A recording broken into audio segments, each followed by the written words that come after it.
नमस्कार, मेरा नाम प्रिंस मिश्रा है और आप निष्कर्ष भारत देख रहे हैं। देखिए, तेजस्वी यादव लगातार जो है बुलेटिन जारी कर रहे हैं क्राइम को लेकर, और दूसरी तरफ जो है आरक्षण को लेकर जो है बीजेपी पर भी जोरदार हमला कर रहे हैं।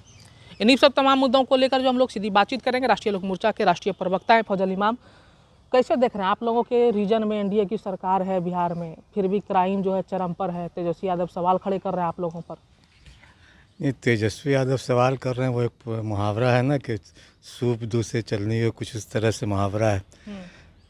2005 तक बिहार में क्राइम रेट क्या था? मुख्यमंत्री के आवास पर अपहरण जैसे मामलों का निपटारा होता था। लालू जी जब बिहार के मुख्यमंत्री थे या उनकी मां जब बिहार की मुख्यमंत्री थी, तो उस वक्त सारा फैसला अपराध का उनके आवास से होता था, मुख्यमंत्री आवास से। ये एक फैक्ट है इस प्रदेश। लेकिन आप लोग जो कहते हैं कि 2005 से पहले उनकी माता पिता के शासनकाल को देखिए, तेजस्वी यादव तो कह रहे हैं कि माता पिता के शासनकाल को भूलिए, अब जो हम जो राज्य चला रहे हैं, हम लोग जो शासन कर रहे हैं उसके कार्यकाल की बात करिए। आप लोग तो वही फिर बता देते हैं 2005 से। देखिए नहीं, शासनकाल में तब चीज़ों को याद किया जाएगा ना। जब कोई हम पाक साफ, अगर कोई काजल किसी के कुर्ते पे अगर थोड़ा सा दाग लगा हो और वो दूसरे को दागदार बता रहा हो, तो उनके दाग उनके चेहरे पे जो पूरा कालापन है, जो उनके चेहरा पूरा दागदार है, उस चेहरे की बात तो होगी ही ना कि आपका वो चेहरा क्या था जब आपके शासनकाल में।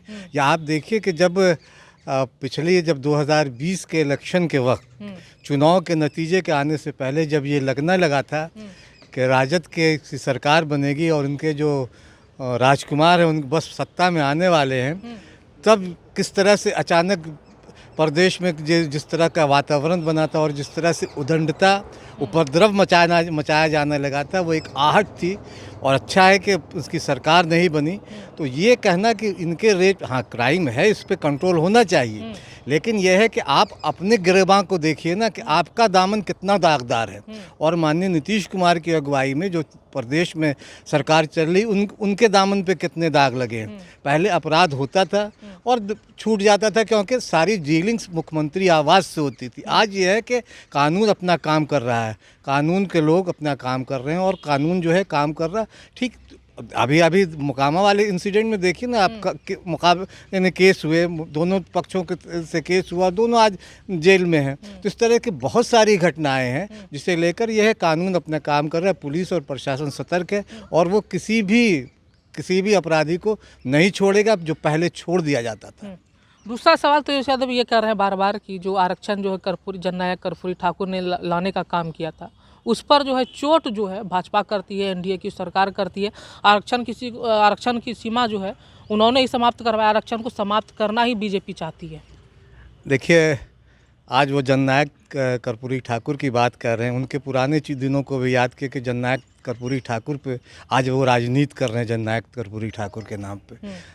दिलचस्प ये है कि कभी जननायक कर्पूरी ठाकुर को उस तरह से उन्होंने कभी याद नहीं किया। अब जबकि केंद्र सरकार ने उनको भारत रत्न दे दिया और लगने लगा है कि अब उनकी पिछड़ों की राजनीति उनसे फिसलने लगी उनके हाथ से, तब वो सारी चीज़ें आ रही, आरक्षण भी याद आ रहा है और सब कुछ याद आ रहा है, बहुत सारी बातें याद आ रही।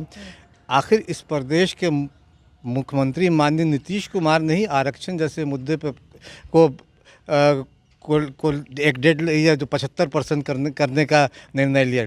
कोर्ट में मामला चला गया, कोर्ट ने उसको निरस्त किया।